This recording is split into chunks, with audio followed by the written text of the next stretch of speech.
every now and then I look towards World of Warcraft like you would look towards a train wreck because I'm curious to see what the developers are doing. And I think I have it pitted down. I think I got their strategy down. You know how some companies remake old games? Age of Empires remake, Diablo remake. What World of Warcraft developers are doing right now is that they are demaking the game. They are trying to remove as much content as they can from the game. I suppose to compete with the players that are leaving. Like they want to see which number is higher, the content that's being removed or the players that are leaving towards Final Fantasy. I mean, so far, they removed art from the game, they removed jokes, they removed NPC names, they removed flirts. Anything that's even remotely non-progressive has been sanitized a long time ago.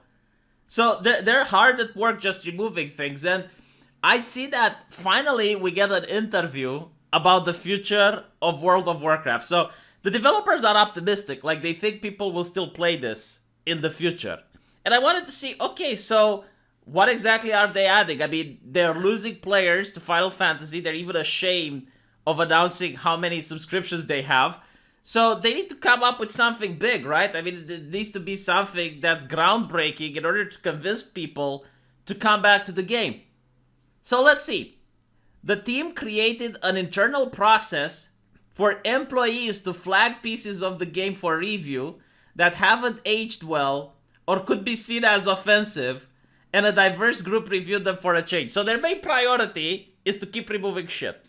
Just flag more shit, just remove things from the game. And I assume like once enough things are being removed from the game, then the players will come. You know, here's my advice. Use the alpha test for World of Warcraft Vanilla. Put that on the live servers, and then you're going to have people coming in, right? Because that's what people are looking for right now. They're looking for more things to be removed. Okay, so now that the team is busy with removing jokes, flirts, and art style, let's see what else.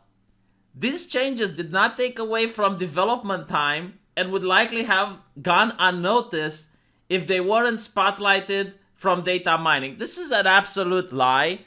I mean, I understand corporations lie, but I hate it when they lie into my face like this.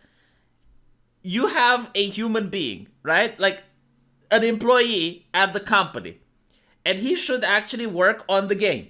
But you're telling him that he should flag things and review things in order to remove from the game. How is this not taking away from development time? Do the people working at Blizzard have access to the Kagebushi no Jutsu? Can they clone themselves so they can do two activities at the same time? Absolutely not. This is ridiculous. Like, them telling you this with a straight face is a bold lie. No, they are using their developers and focusing them on removing stuff rather than putting the resources into creating stuff. I don't care how long it takes to review things and ban things. Even a second is a second that I think Blizzard can't afford right now. That's a second that should have been spent on productivity. But anyway, okay, fine. The team understands they aren't fixing systemic injustice by these changes. But why not do it in tandem with working on a larger cultural community? So they're not fixing systemic injustices. They're not really getting more players involved. But they're doing it, why? So they can work on a larger cultural community? Like, you're telling me that World of Warcraft, which right now is a brand that even people from Africa know about it, like even in the secluded villages of Tibet, you still have people that know what World of Warcraft is.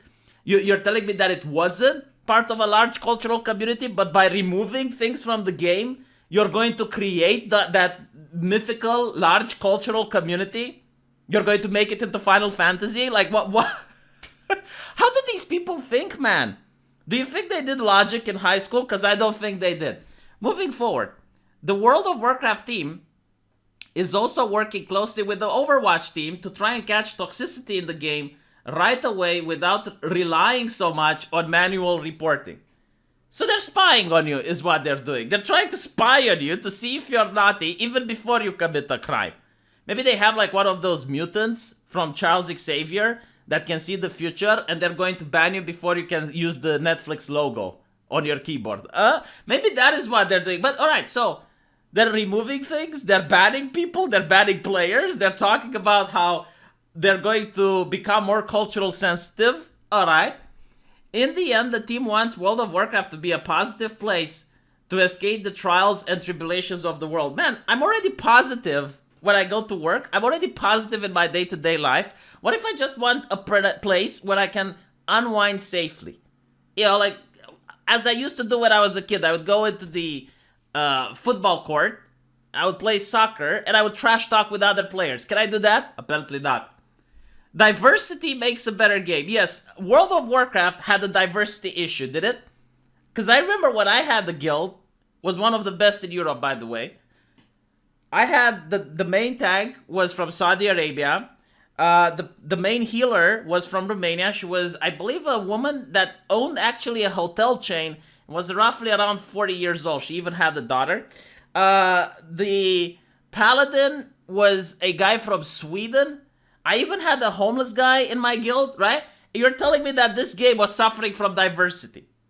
Wow, I am so glad that with new developers at the helm, we're going to get diversity in a game that was suffering from it, right?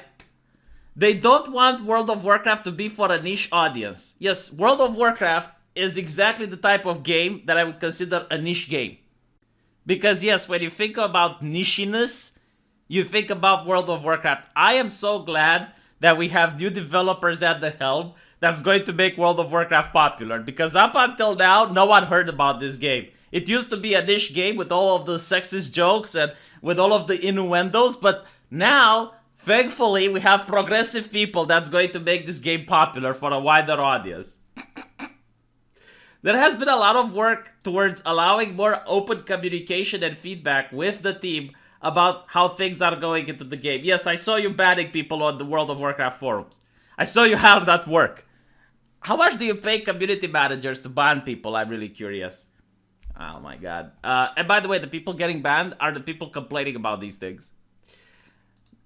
Patch 915 was born out of the team being allowed to pitch ideas and try things that they think will make the game more fun. Okay, so I want you guys to know that up until this point, they're talking about removing things, banning things, and woke bullshit. Okay? So they're talking about the future of World of Warcraft. Look how much is being filled with woke bullshit compared to how much it's actually about gameplay and what they're going to try to do in order to make the game more fun. Alright? Like, this is why wokeness is a fucking cancer. It's like a parasite to your organization.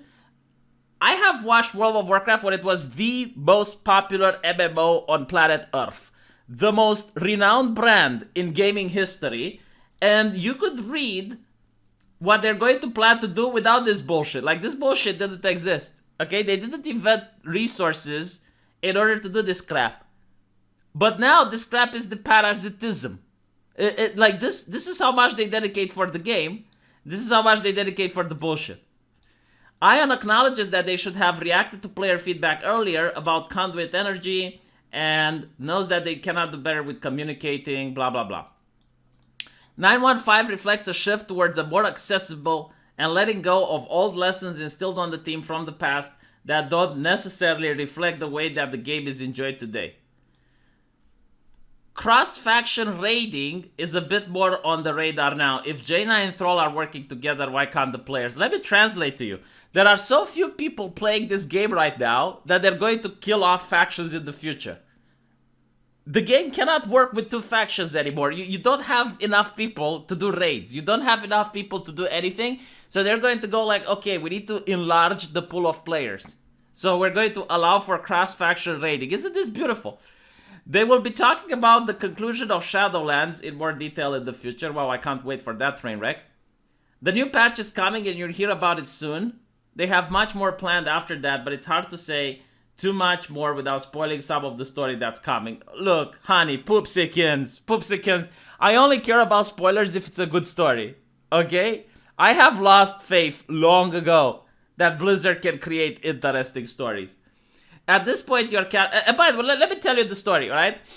Sylvanas, or another female character from Blizzard, which will have a square jaw that would make me jealous. Is going to BTFO the big baddie. It's going to be women power all around. And Sylvanas is yet again not going to lose. I mean, she is literally the shit in that game. She will beat everyone. I mean, no, seriously, like Sylvanas by herself can defeat the entire universe in that game. Like, she is such a badass. Go Queen, please slay. At this point, your characters are heroes, and there is no way that they can go back to being anonymous adventurers. But the team also wants to go back to simple core fantasy and not so much more escalating cosmic adventures. Make WoW 2.0 if that's the case. Oh, wait. I'm sorry. I keep forgetting you're all talentless people that can't create shit. But you know what? Like, you still can do it. Look, if you ban things enough, if you keep removing things from the game, maybe, just maybe, you're going to go back to the alpha version, which actually had some people playing in it. So maybe there's that. There's still hope for you. Like, you can just keep removing stuff from the game until eventually you get to a point in time where, yes, people are being anonymous adventurers. The team wants to keep expanding on ways to better use what they have built over the years into the game, but it's not quite there yet. And there really isn't a time when the game becomes so old that a reboot is needed. However, they need to be mindful of the bloat. Get the fuck out. There is a time when a reboot is needed. But again, in order to do a reboot, you need talented people. Usually talented people don't waste their time with this garbage. Like, talented people want to create stuff. They don't want to remove stuff. They don't want to ban people from enjoying the game. They're not mentally deficient and thinking that by banning people, they become inclusive. Okay, like, these things are mutually exclusive. You can't ban people and call yourself inclusive.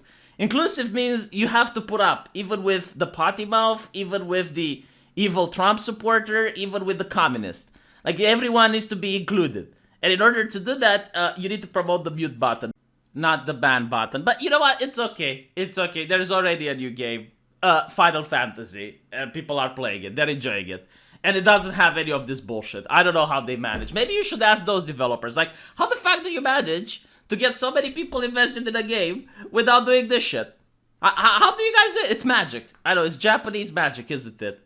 The magic of the Japan is inaccessible to the poor gaijin. Let me know what you guys think, and I'll see you in the comment section. Take care.